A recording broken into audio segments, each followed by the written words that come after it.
हवस एकदम क्योंची और तोर जात लकी वेत लोहारी औते हैं मैं कैसे कोष्टा और चाव चोट्टा। वाह एकर मतलब तोर कंडीशन खराब है। तो तोर कंडीशन बने है हम का जानबो भीतरी बात ला। अरे टूरी सन कर हूँ मैं बिहार और ये टूरा सने कर हूँ मैं बिहार।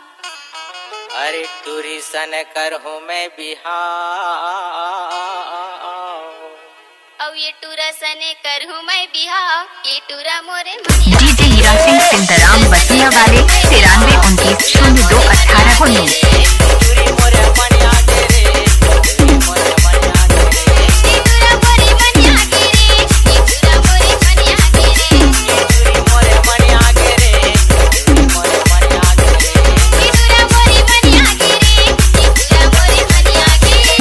डीजे हीरा सिंह सिंधराम बसिया वाले एक्सक्लूसिव। कर हूँ मैं बिहार और ये टूरा सने कर हूँ मैं बिहार। ये टूरा मोरे मनिया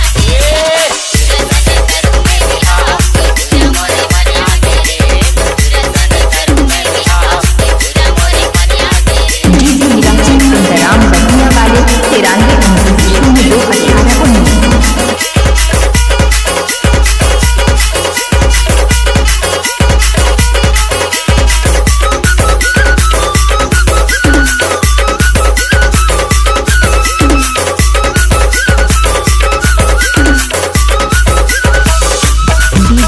सिंधराम एक्सक्लूसिव।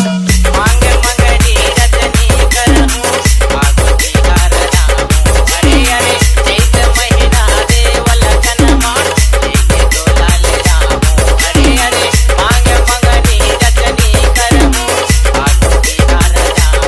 अरे अरे चैत महीना देवल कनमा लेके डोला ले राम। डीजे हीरा सिंह सिंधराम बिछिया मंडला वाले। टूरी सन कर हूँ मैं बिहार और ये चेनवा सने कर हूँ मैं बिहार। ये चेनवा मोरे मनिया गे टूरा सने कर हूँ मैं बिहार। ये टूरा मोरे मनिया गे टूरा सने कर हूँ मैं बिहार। ये टूरा मोरे मनिया गे।